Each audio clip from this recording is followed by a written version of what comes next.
from all the others, and I don't know, Satan's not on our mind too much. Metallica once had a bassist die in a freak bus crash, a frontman scarred in flames, and a band nearly destroyed by addiction and lawsuits, all while becoming the biggest metal band on Earth.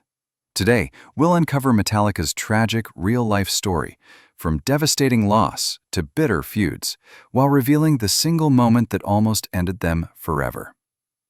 If your favorite band faced disaster after disaster, would you still stand by them? Or walk away? Drop your answer in the comments. James Allen Hetfield was born in 1963 in Downey, California. At just 13 years old, his father, Virgil Hetfield, walked out on the family without even saying goodbye. He simply left a note for James's mother, Cynthia, and disappeared.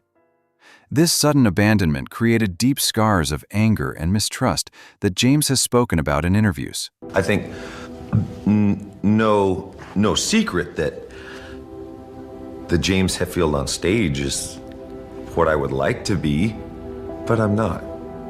I'm not that all the time. Feelings that would later fuel the aggression and rage in Metallica's music. 3 years later, tragedy struck again. His mother, Cynthia, developed cancer. She was a devout Christian Scientist, a faith that rejected medical treatment. Because of this, she refused to see doctors or receive care. James, still a teenager, watched helplessly as his mother grew weaker and eventually died when he was just 16 years old. Hetfield has often said he felt betrayed by both his parents, his father for leaving, and his mother for choosing faith over survival. These experiences deeply shaped Hetfield's worldview and lyrics.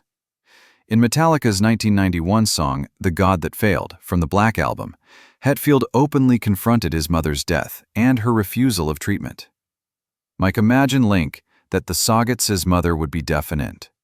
The song doesn't attack religion itself, but rather the false hope he felt it gave her, and the devastation it left behind. Many of Metallica's early themes of rage, loss, betrayal, and mortality stem directly from Hetfield's grief and anger. He was painfully shy, introverted, and kept his emotions bottled up, something he later admitted turned into rage and addiction in adulthood.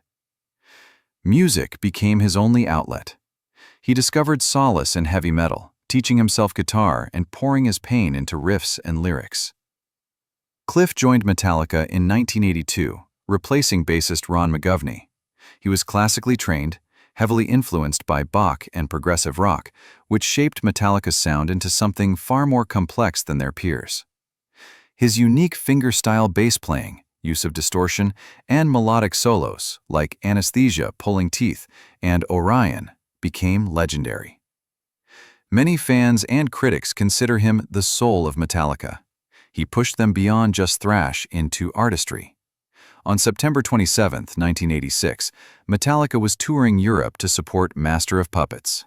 While traveling through rural Sweden, near Dierarp, their tour bus skidded off an icy road and flipped over.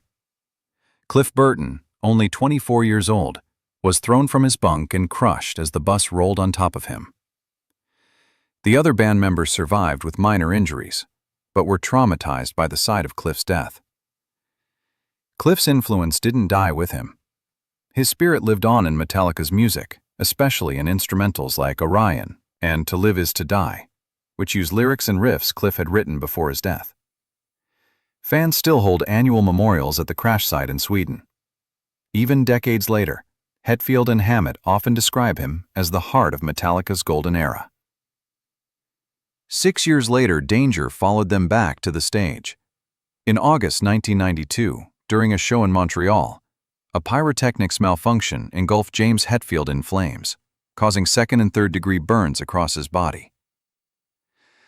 But the scars weren't just physical.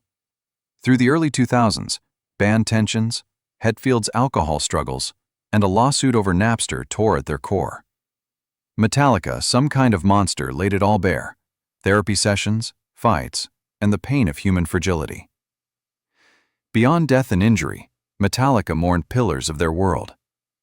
When Lemmy of Motorhead passed in 2015, Hetfield carried a piece of him, literally, in a tattoo made using some of Lemmy's ashes. "Without him, there would be no Metallica," he said.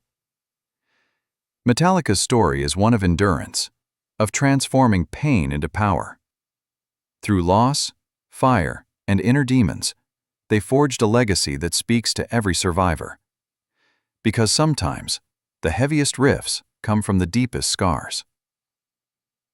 If this video moved you, like and subscribe for more stories of resilience through rock. Most expensive home movie ever, or like we will never have any friends.